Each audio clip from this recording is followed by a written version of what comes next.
still grieved for them. Ava reached up, taking Sean's head in her hands. It's okay, I understand. Sean set the bag on the floor. Do you need anything else? Would you have a flashlight I could borrow? Ava smiled. Sure, just a sec. Sean went down the hall to his bedroom and returned with a small flashlight. I just put new batteries in it a couple of days ago. Sean turned and started back to his bedroom, then stopped. He turned and walked back and took Ava in his arms. I can't believe you're here.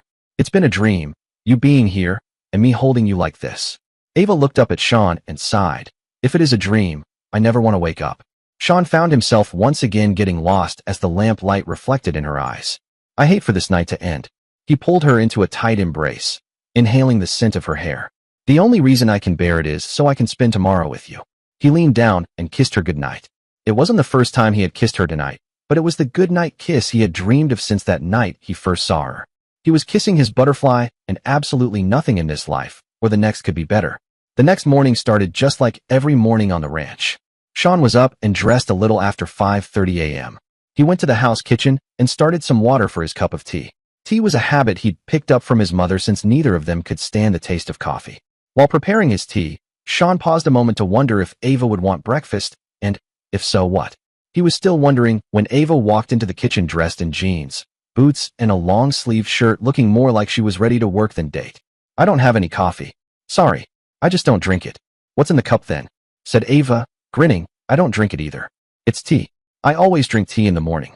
Would you like some? Sean was a little more at ease around Ava, but not much. Sure, I'd love some. Sean fixed Ava a cup of tea and asked, what would you like for breakfast? What were you having? I usually have a big breakfast because I don't always eat lunch. Sean wasn't sure what they were going to do today. There weren't any pressing jobs to do on the ranch, although a ride to the windmill in the southeast section would be a good idea. Do you want to stay here for a few days, or did you want me to take you back to town? Ava put a faked hurt look on her face as she replied, are you trying to get rid of me already? No, I didn't mean that at all. I meant we could go eat in town if you wanted. Sean was so flustered he didn't know which way to turn. Kinda a long way to town and back just for breakfast, don't you think? Ava had to smile just so she could let Sean off the hook. Sean swallowed nervously. What did you want to do today? Ava set her tea down at the table, stepped over to Sean, and took his teacup and set it beside hers. Then she wrapped her arms around Sean's waist and looked into his eyes. I want to spend the next 3 days getting to know you. Do you have to go back to Lubbock then? Sean was dreading the thought of Ava leaving. No, silly. I'd stay right here from now on, except I told Samantha I'd run the cafe for her Tuesday. She has to go to Del Rio on business. That and the fact I only brought clothes for overnight. Ava grinned. There were a few minutes of silence as they both stared into each other's faces. The Lubbock question brought up something that Ava hadn't told Sean. As she thought about it, the grin began to fade from her face. There's something I do need to tell you, Sean. He started to interrupt her, so she placed her finger over his mouth to stop him. No, I need to tell you this. I should have last night. Well, let me just tell you. When I left Lubbock, I moved to Sanderson. Well, that's not exactly right. You see, I was kicked out of the place where I was living, and there was nothing there for me. Sylvia and Simon convinced me to come down here. They said they could find me a job and a place to stay. Sean tried again to speak. I have to tell you this. Please. I didn't come here to force myself on you. We were just going to come out for the day, and I would get to meet you. It wasn't supposed to be this way. Sean would stay quiet no longer. I don't care why you're here. You're here, and that is all that matters. I'm glad they left you here. I was coming to Lubbock to find you, to get you. How? Well, I'm glad it didn't come to that. Ava, I fell in love with you that night. I told myself you were too young. You'd never want me, but I had to find out. I love you, Ava. I'll always love you. Sean turned his head and tried to look away. He could feel his eyes misting over. The last thing Sean wanted was for Ava to see him tear up and cry. Ava reached up with both hands and turned his face towards hers. When she saw Sean's eyes, she started crying. Oh, Sean, I love you. Too, it's crazy, I know, but when I saw you that night, I knew you were the one that. Oh, Sean, don't you see we were meant to be together? I've never felt this way about anyone. Their faces moved closer and closer together until their lips met in a kiss that was tentative at first, their lips just touching then retreating while their eyes traded the love they held for each other. Finally, their lips crushed against each other with the passion normally reserved for old lovers. Seconds later, their tongues met and traded back and forth until by some unknown signal the kiss ended. Sean and Ava held each other for a few more minutes. The distant nickering of a horse brought them back to the real world. We better get some breakfast so I can go feed, Sean told her. They broke their embrace, but Sean held on to Ava's hand as they went to the summer kitchen and fixed a pile of scrambled eggs, sausage, and fried potatoes. After eating all they wanted, Sean got out some flour tortillas and made some burritos for later and stuck them in the fridge. I need to go feed the horses. I'll be back in just a little bit. Sean explained. Let's go. Ava shot back. I told you last night I was raised on my dad's ranch. I know you have work to do, and I want to help you with it. Sean couldn't have been more pleased. His first wife wouldn't have helped on the ranch if her life depended on it. They went into the house so Sean could get his hat. Ava disappeared into her room and came out with a khaki-colored cap with some seed company logo on it. Sorry, I left my other hats in Sanderson. Ava smiled. You know, things didn't work out quite like we planned it yesterday. Sean busted out laughing, grabbed Ava and lifted her from the floor and spun her around. It's not my fault. In fact, it's all your fault. My fault? How can it be my fault? Ava squealed. Sean smiled, put his nose right up against Ava's, and said, You made me fall in love. I made you? How did I make you fall in love? Ava shot back. Sean got the impish grin that warned anyone who knew him that something ornery was about to transpire. Oh, I'd say it was that third bowl of salsa. He gave Ava a quick kiss and bolted to the door. Ava took off right on his heels, yelling, I'll get you for that. Sean and Ava fed the horses and took care of the other chores around the house. As they were walking back into the house, Ava asked, Can I see the rest of the house? Sean led Ava from room to room of the place that had been the home of the Miles family for over 100 years.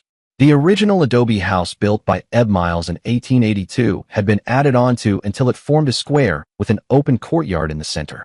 A porch surrounded the house, and between the porch and the pecan, oak and ash trees most of the house was kept in shade. They walked through the summer kitchen into the house kitchen. From the house kitchen, Sean showed her the dining room. It was the first time that she had really looked at the room. She had passed through the room twice that morning, but it had been dark both times.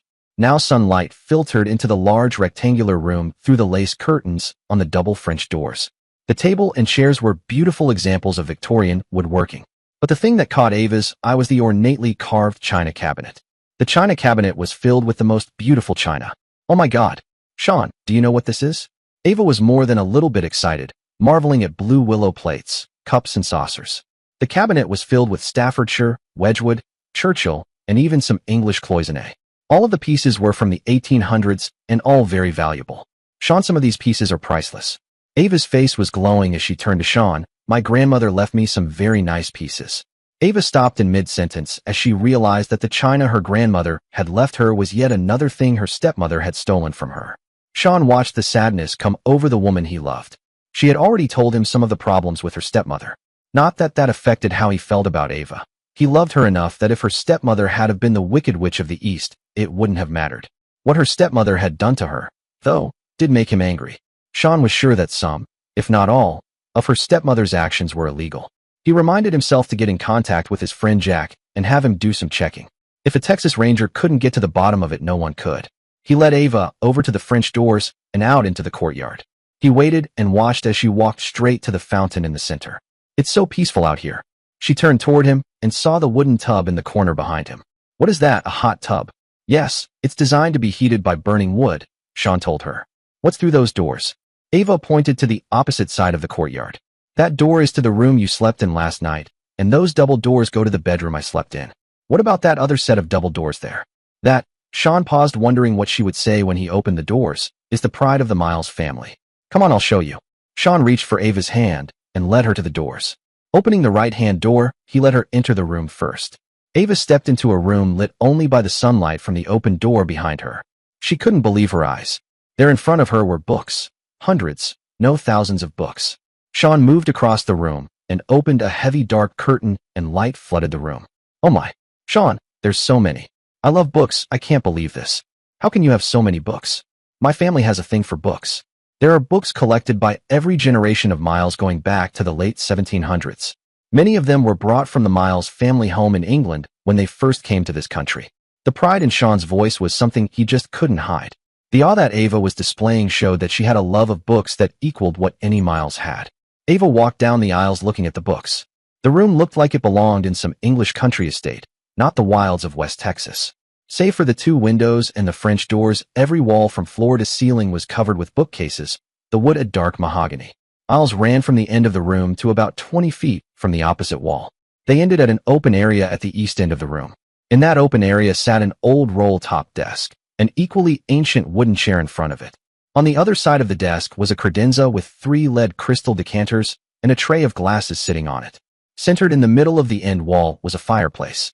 Two wingback chairs sat on either side of a beautiful mahogany table.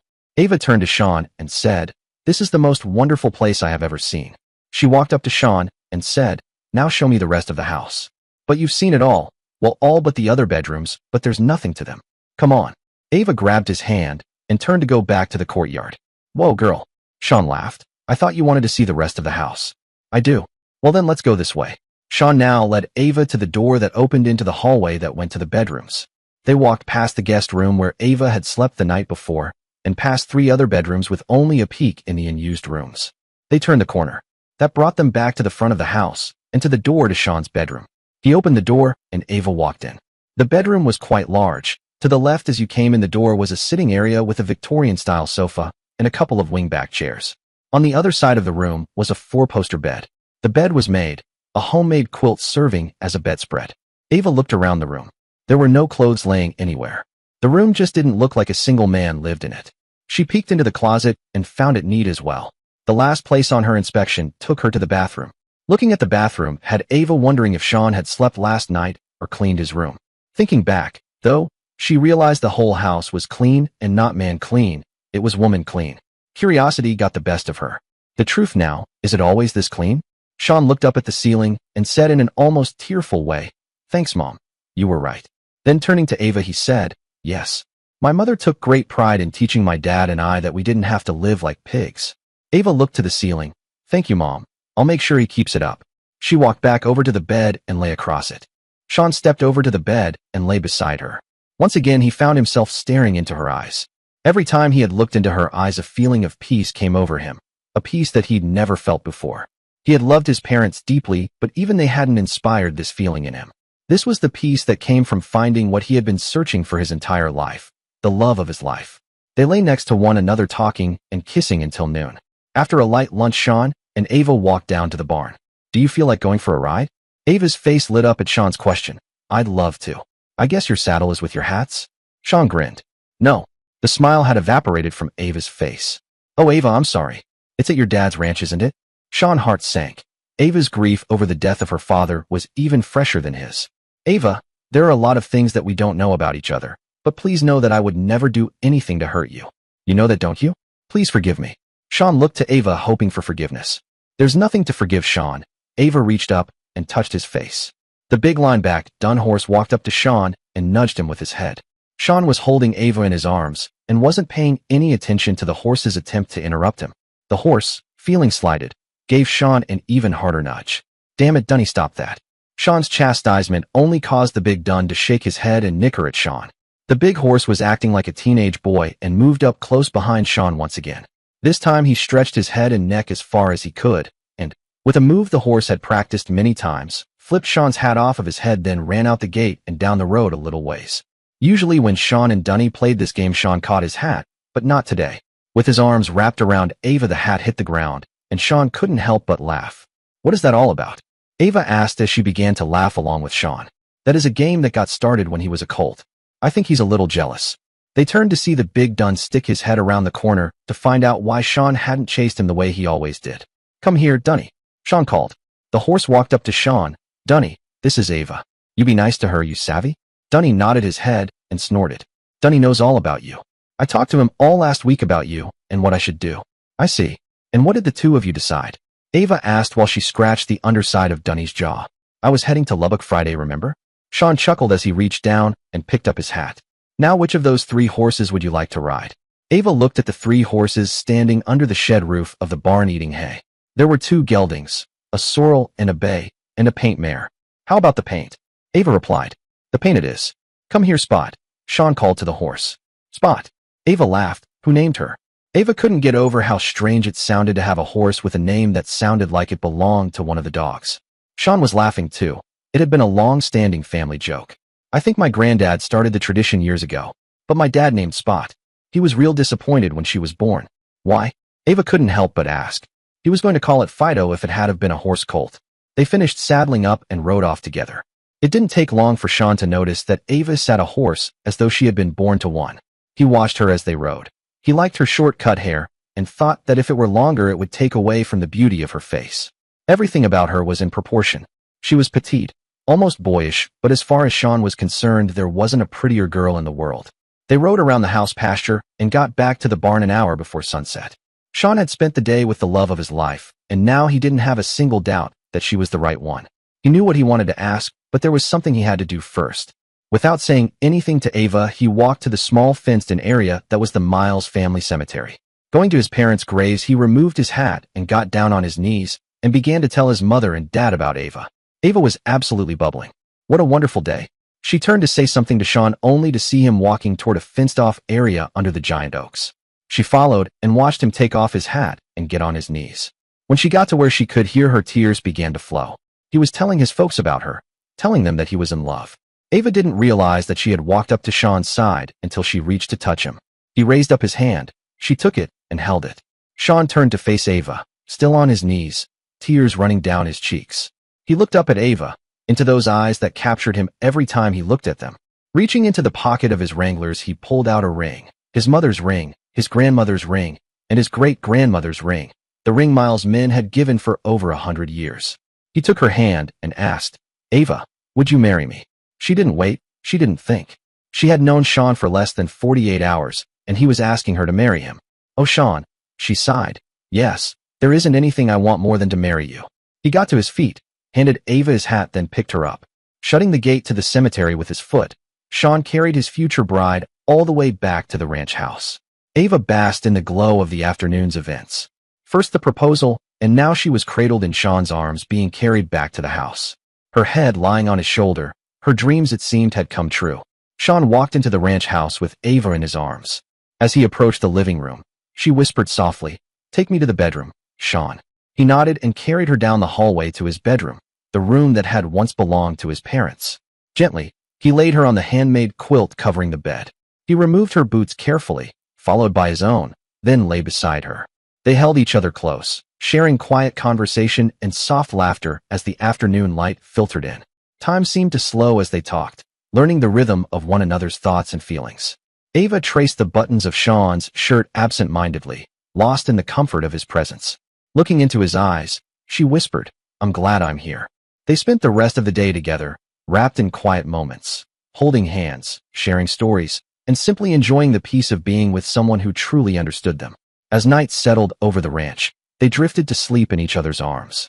The early light of morning crept through the French doors. Normally Sean would already be up tending to the ranch, but today he was content. Lying next to Ava, her head resting against his chest, felt right, more right than anything ever had. For the first time in his life, he felt whole. He knew without question that Ava was the one he wanted to spend the rest of his life with. His only sadness was that his parents weren't there to see it. Ava stirred and looked up at him with a sleepy smile, her hair tousled. Sean smiled back. "What?" she asked softly. "I love you. That's what," Sean replied. Her smile grew, lighting up the room in a way only she could. After a moment, he sighed. "We should probably get up. That windmill's still giving me trouble." Ava stretched and made her way toward the bathroom. Sean watched her go, feeling a quiet awe. She was beautiful, yes, but more than that. She was kind, strong, and she loved him. And that, he knew, was the most incredible thing of all. "Sean, can you come here?" Sean came out of his dream and headed for the bathroom. "What do you need, honey?" He laughed at himself as he realized what it said. Ava grinned at Sean. "Do you want to wash my back?" Sean took her into his arms, always and forever. Normally Sean didn't use the propane-fired hot water heater, but after his first shower with Ava, the inconvenience of getting propane delivered seemed too small to worry about. After getting out of the shower, Ava asked him if he would mind getting her overnight case. He brought the case in from the other bathroom and left her to get ready. Sean walked to the far corner of the bedroom. Dropping his towel, he knelt before the shrine built into the corner and began his morning prayers. "Oh gods and goddesses, hear me as I pray." He went into his normal period of meditation then. After he felt at peace, he began to pray. "Thank you, Epona, ancient Celtic goddess of the horse, for bringing Ava into my life. Guide me, help me to be the husband she needs, protect her from harm." Ava stepped into the bedroom and about to speak when she heard Sean begin his prayers. Quickly stepping back into the bathroom, she pulled a silver medallion from her overnight case. She eased across the room, dropped her towel, and knelt beside her future mate. It startled him at first when Ava knelt beside him, but what happened next shook him to his core. Ava took Sean's left hand and placed the chain in it as she held the chain on the other side of the medallion. On the medallion, a woman sitting sideways on a horse surrounded by 3 birds. She looked up into Sean's eyes and asked, "May I pray with you?" Sean could not believe his eyes. There in their shared grasp the symbol of Epona. Epona, his guardian, his protector. A million questions came to mind, but not a single word could he utter. He nodded his head, and Ava began to pray. "Gods and goddesses, hear my prayers." She began to cry. As the first tear drop hit the floor in front of her, she spoke. "Forgive me, Epona, for doubting you, for being ashamed to wear your symbol. Thank you for bringing me here. Thank you for Sean. Watch over him and protect him. Help me to be the wife I need to be." With that said, she turned to Sean, put her arms around him, and held him as though her life depended on it. Ava felt a tear hit her forehead. She looked to the tears on the face of her love, her mate, her all. Slowly, one by one, she kissed them away. When she finished, she looked at Sean and said, "I didn't know. I was afraid you wouldn't understand." Sean silenced her confession with a kiss. When their lips parted, she started to continue. He slowly shook his head and said softly, "It doesn't matter. It really doesn't matter. It's all right. No, actually, it's better than all right. This was meant to be. I love you, Ava." Ava couldn't believe what had happened since Friday. Her dad would have been very happy. Sean stood and offered his hand to Ava. "If you'll start breakfast, I'll go feed, so that by the time we've finished eating and cleaned everything up, they'll be through as well." Sean went out the door, headed for the barn, whistling some unknown song, happier than he'd ever been. He fed the horses and mules, then put the tools and parts he might need for the windmill in the wagon they would be taking. Then he headed back to the summer kitchen to see if Ava had breakfast ready. As Sean approached the summer kitchen, he could hear Ava singing. It took him back in time. His mother used to sing while she prepared their meals. To Sean, it felt as though he had known and loved Ava all his life. She made him feel whole. She made him feel alive. He stood there listening as she sang, his mind going over the feelings of the past week. He was still standing there when Ava came out looking for him. Ava saw him standing there lost in thought. "Sean, breakfast is ready." He walked the last few feet to the summer kitchen. "What were you doing out there?" Ava asked Sean as he washed his hands. "I was listening to you sing. It reminded me of my mother." They ate their breakfast, then cleaned up the kitchen. It would be an all-day trip to the windmill and back, so Sean and Ava packed a lunch, a few drinks, and some snacks. When they got everything packed, Ava asked, "Do you want me to put this in the truck?" "We're not going in the truck.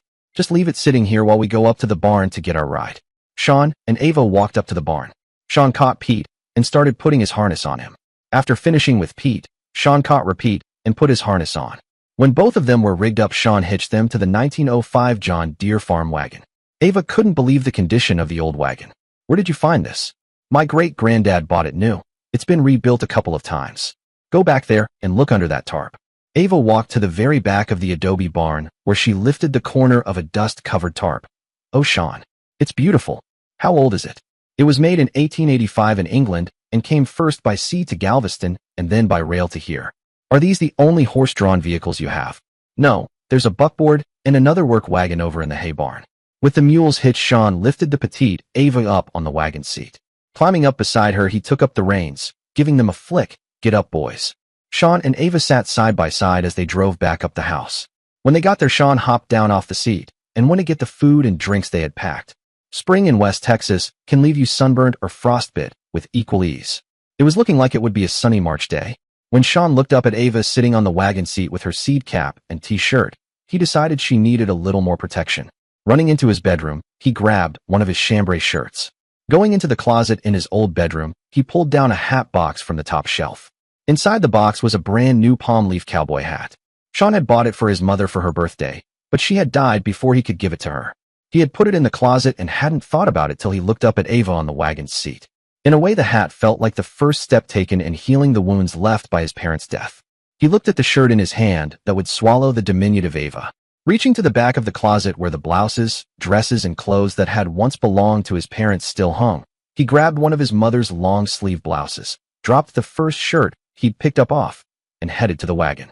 Sean handed Ava the blouse as he was sitting down. Reaching over and taking off Ava's cap, he put the new hat on her head. "How about that? It fits." "Whose hat is this, Sean?"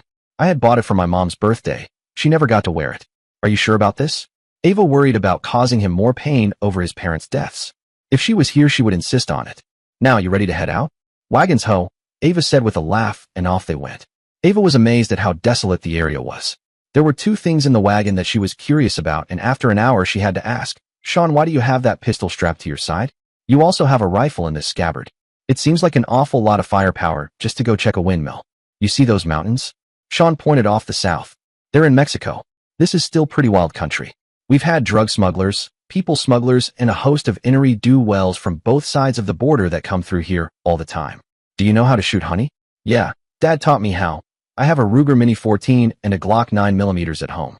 They are in a hidden cabinet Dad had made, so I know Sue hasn't found them. Ava paused for a minute then asked, Sean, could we make a trip to my dad's ranch and pick up some things next week? I don't know why we couldn't do that if you wanted to. Now it was Sean's turn to reflect a bit. Ava, when do you want to get married? I'm ready for you to move to the ranch right now. Ava smiled, leaned into Sean, giving him a hug. We could start on it tomorrow when we go back to Sanderson. Ava giggled. Who all are we going to invite? Well, other than the friends I've made here, I'd like to invite my friends Sarah and Jake that I worked with, and Mrs. Logan and her daughter. There's no one else that I care about. Sean thought for a second. Well, everybody in Sanderson would show up if we'd let him, but Sam, Simon, Sylvia, and maybe Doc Eller is all I care about having there. The rest of the trip was spent planning their impending marriage. There was no one there to tell them they were rushing into this. No one there urging them to think it over. As far as they were concerned, they had waited long enough. When they arrived at the mill, Sean made a quick check of it and found it to only need a little maintenance.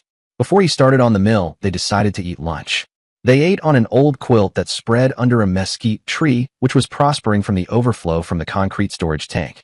After finishing their lunch, Sean and Ava stretched out on the quilt, kissing and touching. Sean would have been content to lie right there, but Ava wasn't going to let him. It took an hour to check the blades and tail on the mill. Sean checked to see if there were any loose bolts.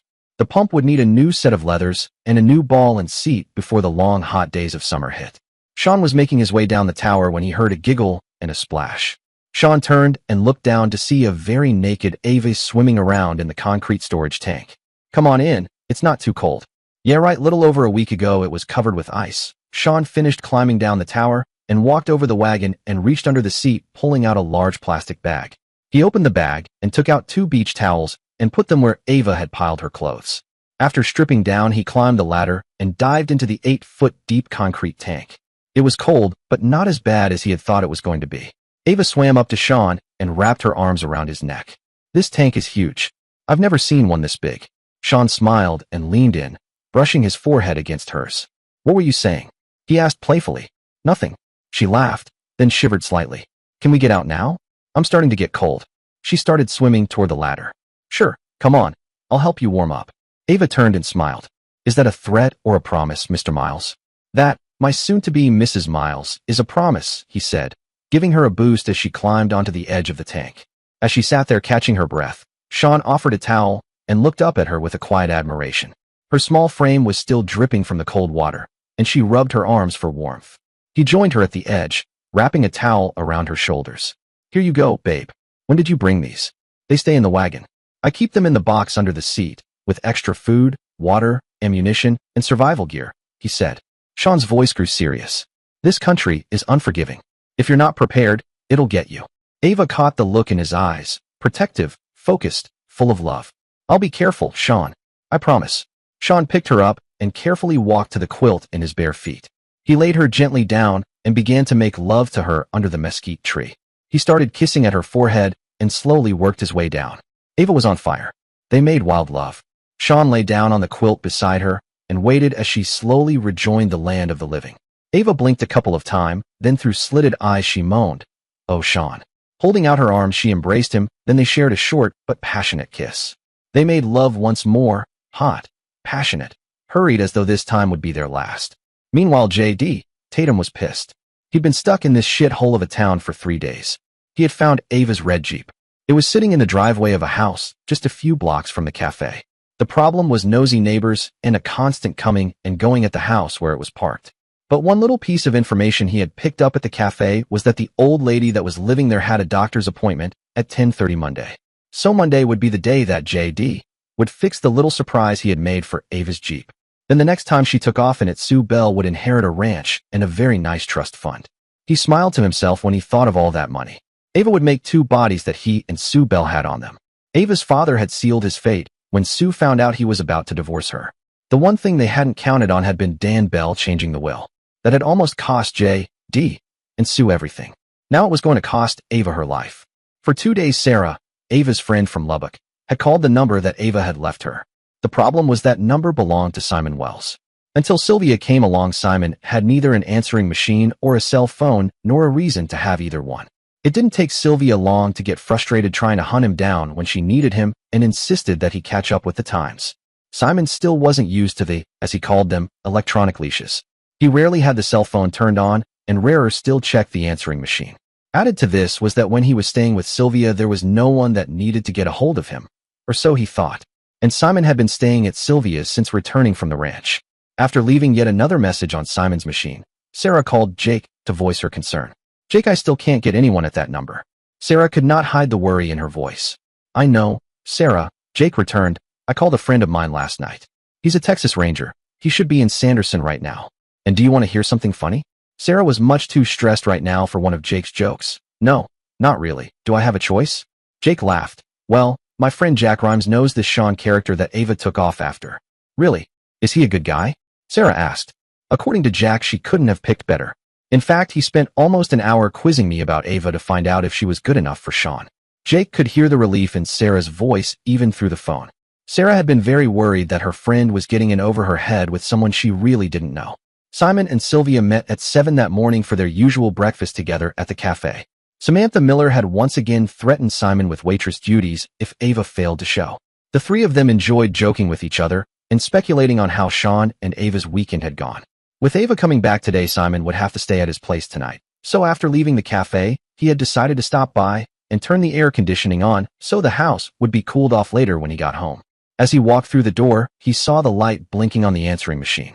Out in the pickup, Sylvia sat waiting on Simon to come back out of his house. She was already running late. They had spent over 2 hours at the cafe. The nurse that was watching Sylvia's mother would be wondering where they were.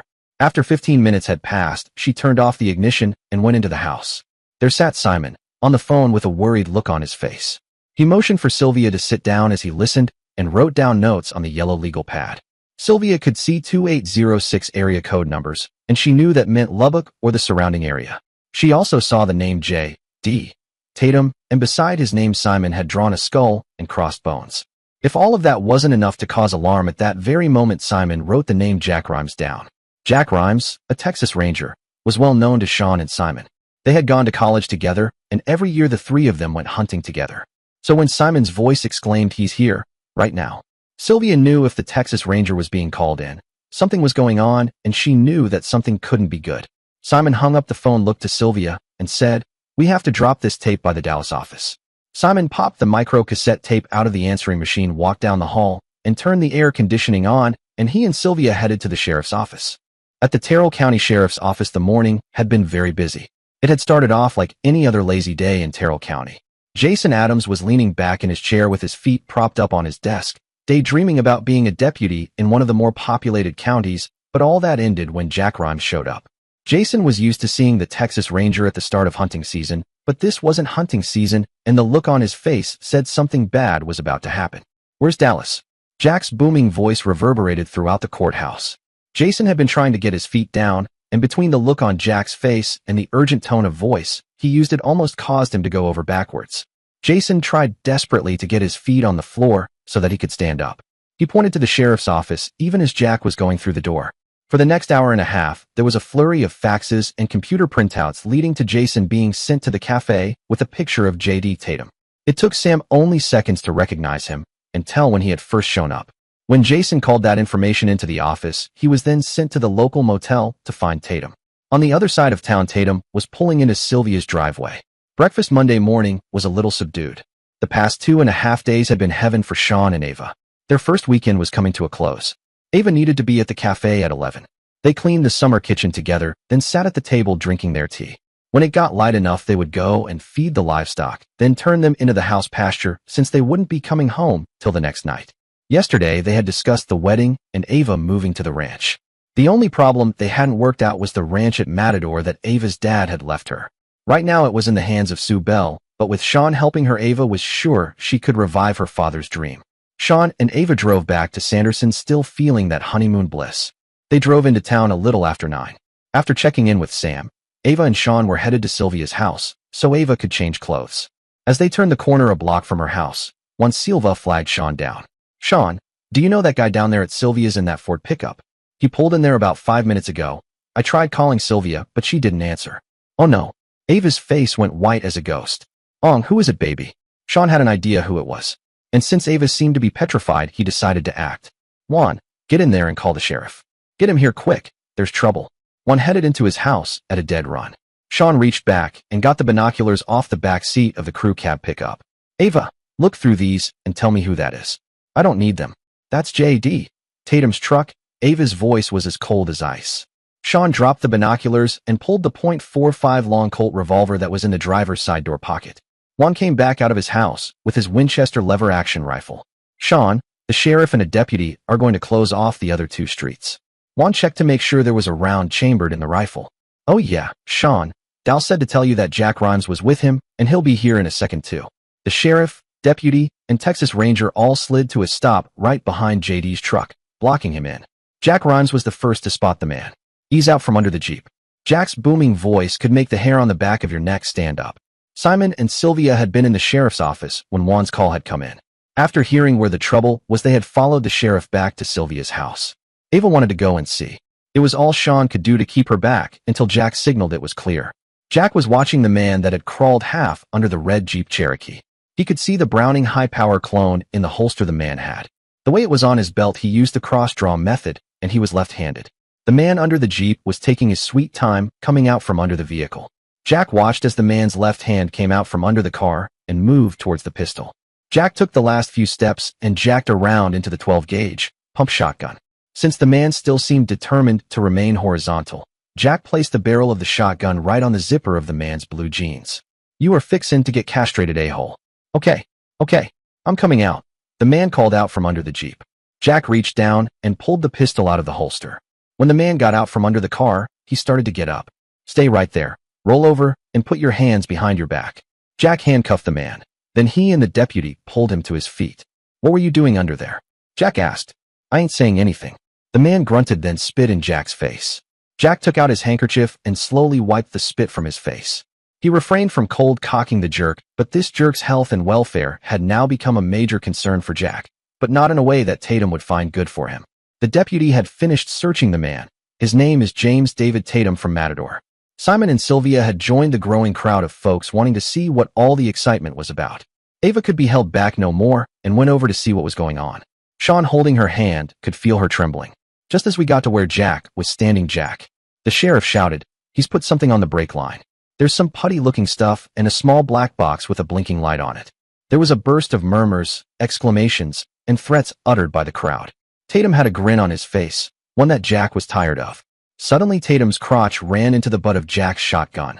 He fell to the ground, puking his guts out. A collective groan came out of the crowd of onlookers. But oddly enough, it seems no one had seen anything happen to the man that was now laying on the ground rolling in his own vomit. Ava told Jack what she thought of Tatum, and Sean filled in what he suspected Ava's stepmother's involvement was. Jack decided to err on the side of caution and called his boss to ask for an explosives expert. 20 minutes later, Jack got a call informing him that an explosives expert with the Department of Public Safety, or DPS, was on his way from El Paso and would be there when he got there. Jack hollered at the sheriff, Dal, if you'll get all these people out of here, I'll take this jackass and lock him up. Looking at Tatum, he said, I sure hope the judge ain't down on the river fishing. It might be 4 or 5 days before your hearing. Jack turned and winked at the sheriff. Dal nodded his head. I think he just left. Sean looked at Jack and asked, can Ava go in there and get her some clothes out? Sean, stay away from the Jeep. But go ahead, just don't touch it until the bomb squad gets here, Jack said, shaking his head. The way Sean was acting made it clear. The rumors about him being in love weren't rumors. They were true. Jack turned to the man in cuffs. You're not getting into my truck like that. There's a water hose over there, Jack. We can rinse him off and put him in my car, the deputy, Jason, called out. Good idea, Jason. Jack dragged the handcuffed Tatum into the middle of Sylvia's front yard, grabbed the hose, and gave it a yank. Jason turned on the water. The first spray was warm, heated by the sun, but quickly turned ice-cold well water. Jack aimed it at Tatum without hesitation. Shame about those fancy lizard skin boots getting soaked, Jack said with a chuckle. Don't you think, Jace? He then filled each boot to the top with water. Jason spotted the phone clipped to Tatum's belt. Don't soak that phone. It could show us who he's been talking to. He watched as Jack finished filling the boots, then carefully removed the phone and slipped it into his own pocket. You small-town deputies sure think you're clever, Tatum muttered. Jason smiled at Tatum. I'm the only small-time deputy around here. The man with the water hose, the man whose face you spit in, is a Texas Ranger. The look on Tatum's face brought laughter from the three lawmen. He looked like he was going to throw up again. Are you going to get sick again? Jack asked the now dejected Tatum. Tatum knew he had really screwed up. Small-town cops were one thing, but if the Rangers were involved, he would be very lucky not to end up with a needle in his arm. He thought about the reason he was here. An idea of how to save his own neck was starting to form. He had one chance, one card to play. He hoped it would be enough. Jason took the soggy Tatum and put him in the back seat of the Explorer he used for a patrol car and drove away. Ava and Sean had just stepped out of the house when they saw Tatum being driven away. "See, baby," Sean told her, "that scumsucker is out of your life for good." Ava dropped the suitcase she was carrying and hugged Sean as though she was going to lose him. Looking up at him, "And my stepmother? If she had anything to do with this, Jack will take care of her too." He kissed Ava on the nose. It's not smart to spit in the face of a ranger. Not literally or figuratively, and he's done both. Sean and Ava left Sylvia's and drove to Simon's house. Mostly Simon stayed at Sylvia's since they had found each other, but long ago, he had given Sean a key to his place for the times when Sean didn't want to drive back to the ranch. Ava changed clothes and held Sean. She knew she needed to get to the cafe, but wasn't sure she could face everyone. And in Sanderson, everybody would already know what had happened to the new girl. The girl that worked at the cafe with Sam. The one that came down here looking for Sean. You know the one, Sean Miles' girl. Sean and Ava walked into the cafe a little after 11. Ava was holding her apron in one hand, the other firmly gripping Sean's. As they walked in, conversation faded to silence. Sam had just stepped into the kitchen when she heard the noisy cafe go suddenly silent. She turned and rushed to meet the only two people in town that could have caused that to happen. Samantha looked at Sean and then at Ava. "All right, let me see it." Ava dropped Sean's hand and handed him the apron she was carrying. She then raised her left hand and showed the heirloom ring now residing on her finger. Sam smiled, pulled Ava into a hug. "I knew you were the one the day you walked in that door." In only minutes, Sam and Ava both had tears of joy running down their cheeks. Sean, Simon, and Sylvia sat around the table in the back corner of the cafe that Sam used for her office and entertaining friends. Sam took their drink orders, and she and Ava worked the busy lunch crowd. Simon and Sylvia pumped Sean for information on Tatum, while Sam and Ava took and delivered food orders, but he refused to answer any questions about what had happened over the weekend. An hour and a half later, Ava took Sean, Simon, and Sylvia's food order and turned it into Cookie. She returned to the table with a pitcher of tea to refill everyone's glasses. Shortly after that, Sam arrived with everyone's meals. As they sat around the table eating, Sam and Sylvia were trying to squeeze out every detail of the past weekend. No one mentioned the events at Sylvia's. This was a happy time, and nothing was going to change that. So, Sam started, "When and where is the wedding going to be?" As soon as she had said it, another question popped into her mind. Her hand reached to her neck and felt the silver chain there. She looked up to see Sean grinning at her. "What about?" She looked around. The cafe had emptied out after the noon rush. Her eyes pleaded with Sean. She didn't want to ask what was on her mind, afraid that Ava would get upset. "Ava, show Sam your medallion," Sean said as he grinned. Ava, sensing Sam's ill ease and seeing the grin on Sean's face, pulled the medallion out ever so slowly, then before it could be seen, covered it with her hand. "Is there something bothering you, Sam?" Ava smiled as she teased Sam. Sam was looking more and more uncomfortable. "Well, it's just that, Sean." She paused, not knowing how to say what she wanted to say. Ava decided to let her off the hook. "There's not a problem, Sam. The goddess has taken care of everything."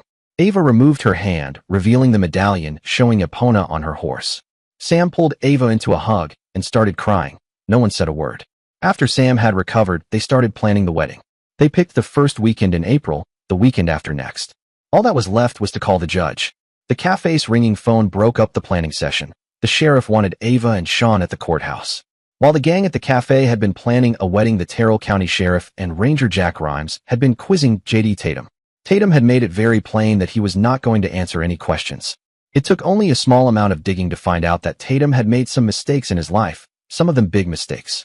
The biggest of these was not spitting in Jack's face, but that spit was going to result in a custody transfer, which Mr. Tatum was not going to find beneficial to his long-term health.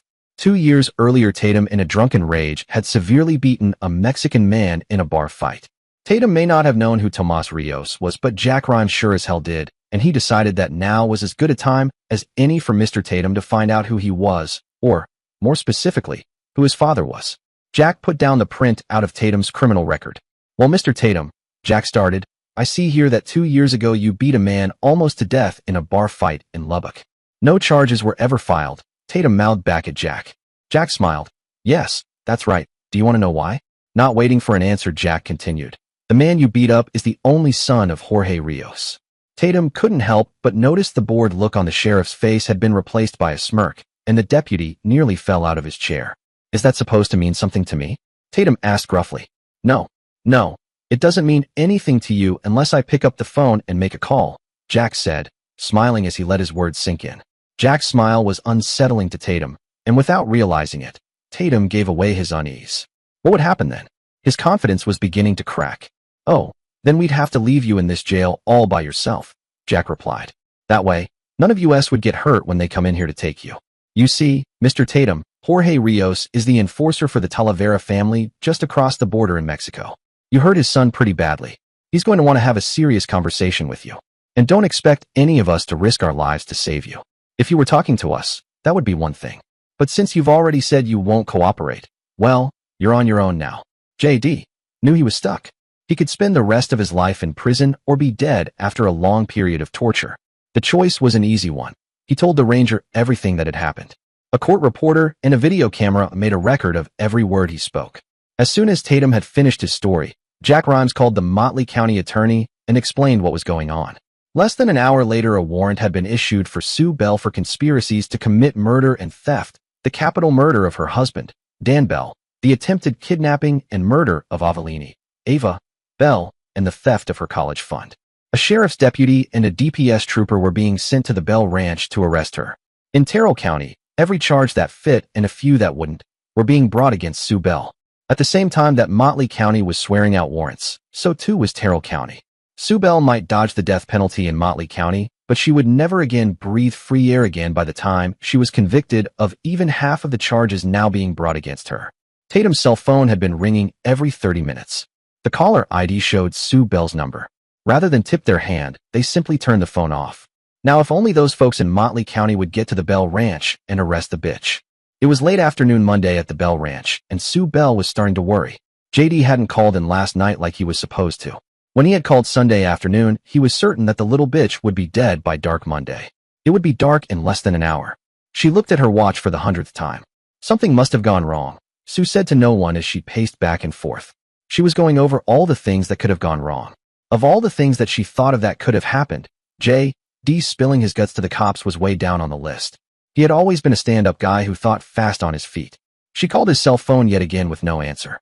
She lit yet another cigarette, the last in the pack she had opened earlier that day. She had just stepped out on the front porch to watch the sun set. Coming down the road to the house were a Motley County deputy and a DPS trooper. She may have underestimated Mr. Tatum. Slipping back into the house, she slipped the .380 auto into the back of her jeans, snubbed out her cigarette, and stepped out to meet them. The trooper was typical of the old-style highway patrol. He had to be 6'3" or 4" and built like a bodybuilder. He had that air about him. No bullshit. None given, none taken. The sheriff's deputy was the complete opposite. To start with, the deputy was a female. It looked like she was just over 5 foot tall, and if she weighed 100 pounds it would have amazed Sue. This was going to be easy, Sue thought. She put her hands in her back pockets. What can I help you nice officers with this evening?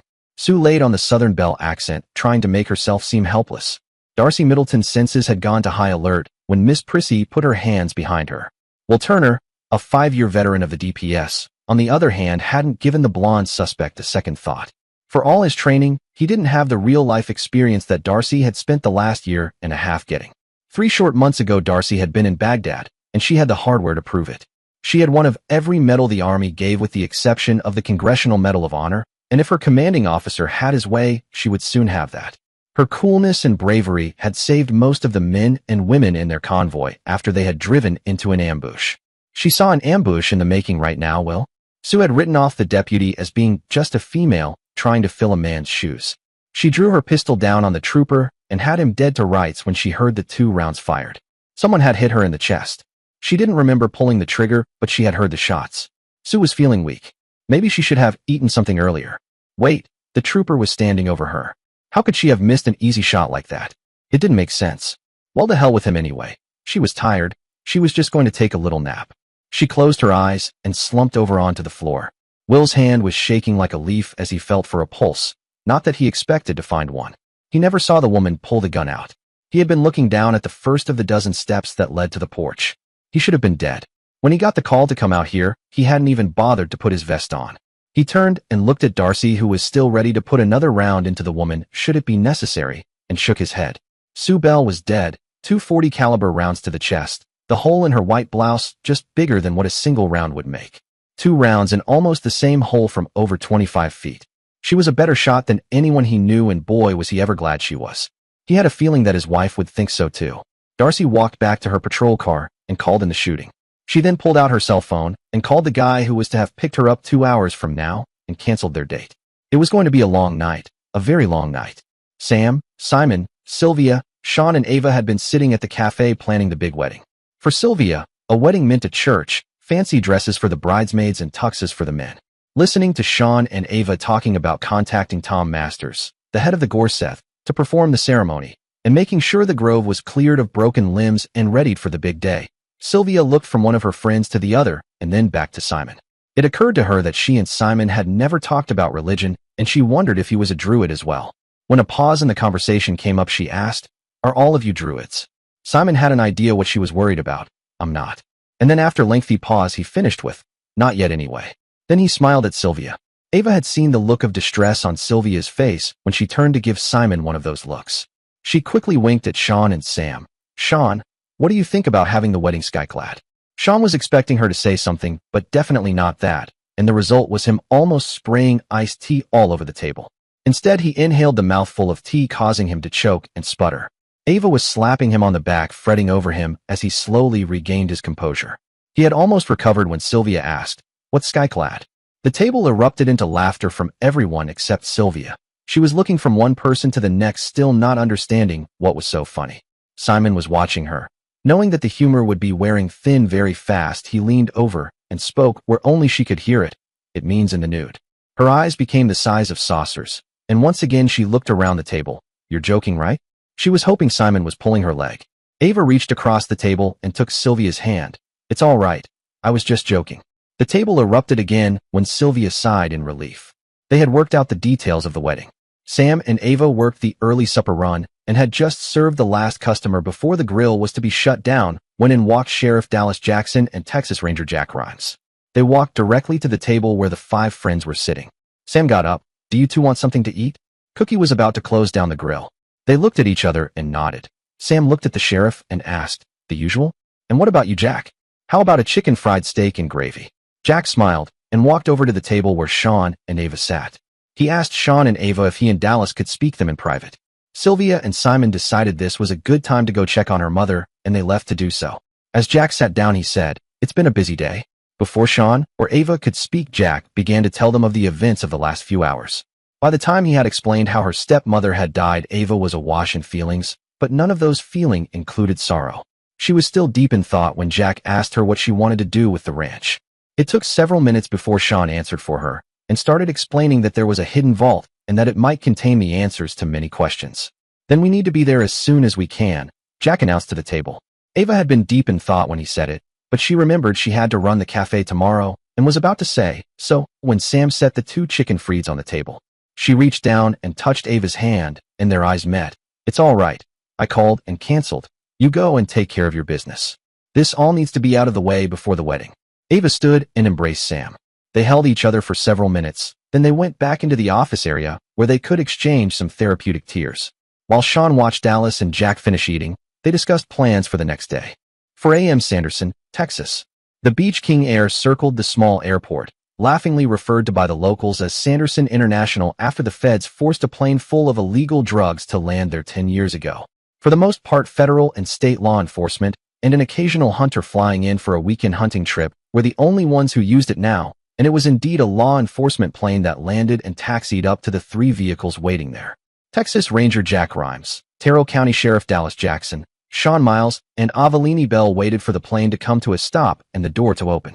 The early morning air was quite cool, and Sean held Ava close to his side. The plane stopped, and eventually the door opened. Ava looked up at Sean, her eyes asking a question that she couldn't put words to. Sean smiled, leaned down and kissed her, gently reassuring her that everything would be all right. The 4 of them boarded the twin-engine plane, and as Sean and Ava strapped in, Jack went to talk to the pilot. In a few minutes he returned. He said it would take us about an hour to get there, so just sit back and relax. Sean started to chuckle. Ava gave him a questioning look. Jack and Dallas were staring at him as well. Jack, I don't suppose there's a cold drink back there, is there? Sean asked, motioning towards the small refrigerator at the back of the plane, his laughter steadily growing. Jack opened the small refrigerator and took out soft drink and handed to Sean, who was almost beside himself laughing. He took the drink and said, Jack, you are the ugliest stewardess I have ever seen. Sean had barely got all the words out before completely succumbing to laughter, but now he had the company of Ava and Dallas. Dallas interrupted his howls and legs slapping to add, do you think one of those little dresses would help? The laughter was so loud now the pilot turned and asked what was so funny. By the time Ava and Dallas explained what had been said, the pilot had tears running down his face. Jack in the meantime was just shaking his head. Damn you, Sean, I'll never live this down. A small chuckle erupted, then another. Shit, I'll be getting little wings and airplanes till I retire. With that he broke into guffaws. The laughter seemed to shorten the flight, and even after they landed they were having trouble suppressing it. Darcy Middleton sat in the passenger seat of the Suburban waiting at the Motley County Airport. She couldn't help but wonder how this was going to turn out. Looking over at the vehicle's driver, she let out a small sigh. Will Turner heard the sigh and turned to Darcy. Are you all right? Darcy held up her hand, hoping to stop him from thanking her for saving his life for the 1000th time. Will, it's okay. I'm just nervous about meeting the girl. I'm not sure how she feels about me killing her stepmother. Will gave Darcy a smile and a nod of the head to let her know he understood. Maybe we'll find out what all this is about. I mean, the warrant was for attempted murder after all. That doesn't sound like Mother of the Year material to me. Whatever Darcy was going to say in reply was lost as the King Air touched down. Well, here they are. We'll know something pretty quick now, Will stated as he started the Suburban and drove over to meet the plane. After parking, Will and Darcy got out and started walking towards the plane. The door of the plane opened and the petite Ava stepped out of the plane. The first thing Darcy saw was Ava wiping tears from her eyes, and her heart fell. Oh God, she's crying. Darcy turned away, trying to get a grip on her emotions. Will, I can't do this.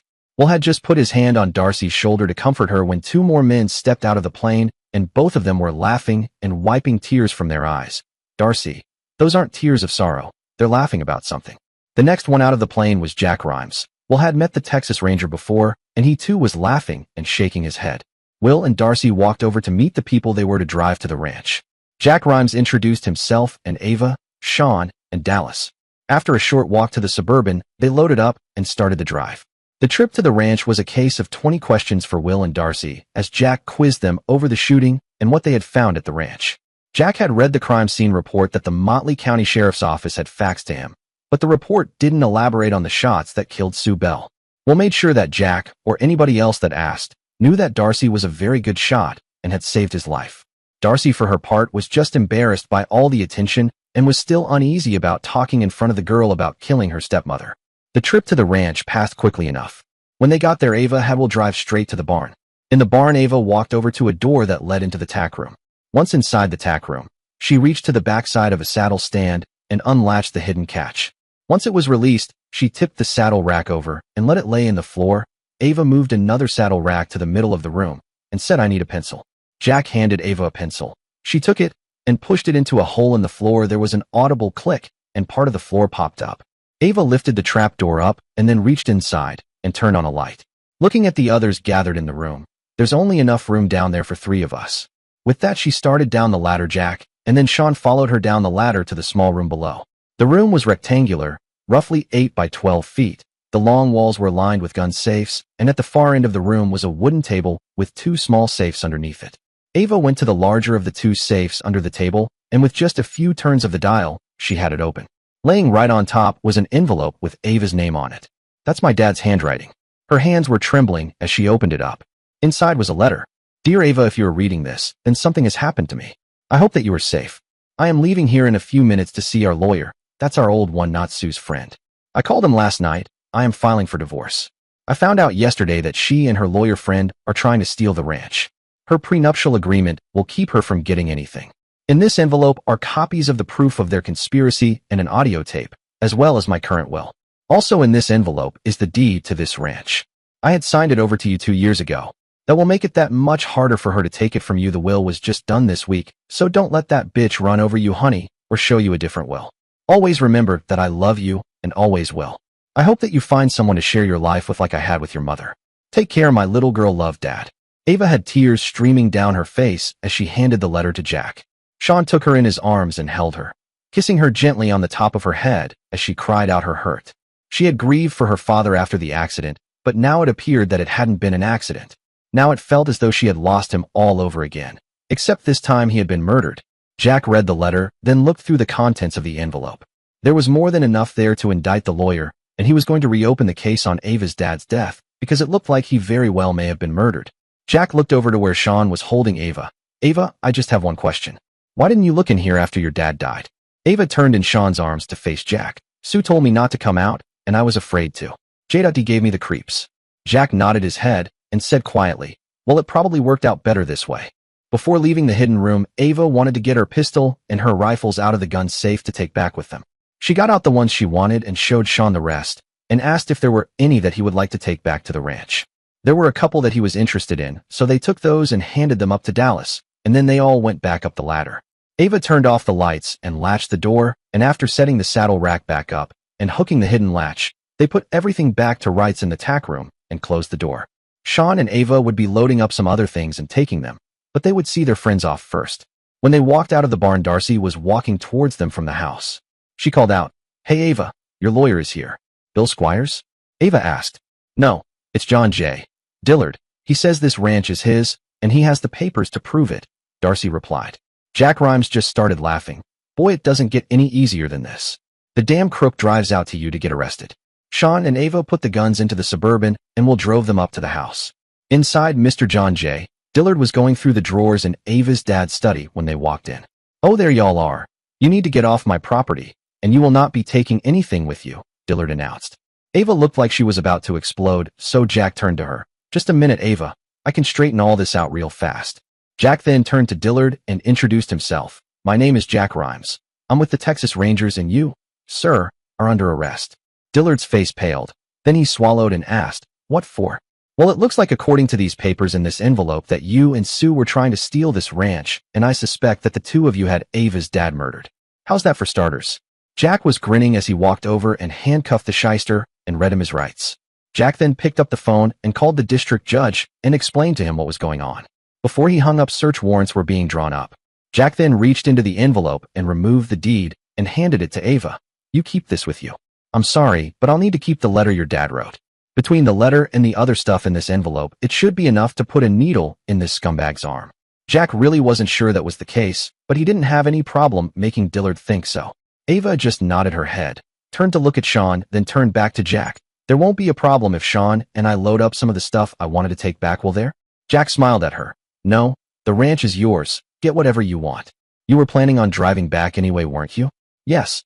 We're planning on taking back 2 of the horses," Ava replied. Sean walked out to the Suburban and got the guns they had put in earlier and brought them into the house. He laid them out of the way and watched as Jack and Dallas searched. Dillard then took him and put him in the Suburban. Sean and Ava said their goodbyes and watched as Jack and Dallas drove towards the highway back to town. Once they were alone, Sean looked at Ava and asked, "Where do you want to start?" Ava smiled, then kissed Sean. "Let me make some phone calls, and then we'll hook up the trailer and start loading stuff." For the next hour, Ava talked to her dad's lawyer as well as the bank. Both places had paperwork that she would need to sign, but none of it could be ready before 9 the next day. Sean and Ava talked it over and decided to spend the night at the ranch. That would save them having to make a special trip back later. They spent the rest of the day packing up the things Ava wanted to take back to Sanderson. They even made another trip to the hidden room, where she retrieved some of her mother's jewelry and a stash of cash her father had hidden years ago. The last item to be loaded was a beautiful walnut chest. When Ava opened it, the scent of cedar filled the room. Underneath a quilt handmade by her grandmother was the item she'd been searching for, her mother's wedding dress. Ava held the dress up to herself, admiring it in the mirror. Her father had always told her how much she resembled her late mother, and now, seeing the dress, she felt that connection even more deeply. Sean appeared at the doorway just as she was studying her reflection. He had been about to call her name but stopped, taken aback by the sight of her in the mirror. His heart swelled as the whirlwind of the past week flashed through his mind. From the moment he first met her to the moment he almost lost her. A chill ran down his spine at the thought. No, he thought. That couldn't happen. Not now. They had found each other. He walked up behind Ava and gently wrapped his arms around her. "I love you, Avelini," he said softly. "You make me feel alive." Ava sighed, comforted by his embrace. For a while, they just stood there in silence, holding each other close. He had brought her strength when she needed it most. She turned to face him and looked into his eyes. I love you, she whispered. They stayed that way for a long time, quietly drawing strength from one another. The night passed peacefully, and by morning, they were ready to face whatever the day ahead might bring, together. Dear listeners, next part of this story will be published soon. Please share your thoughts in the comments section below, and don't forget to like, share, and subscribe.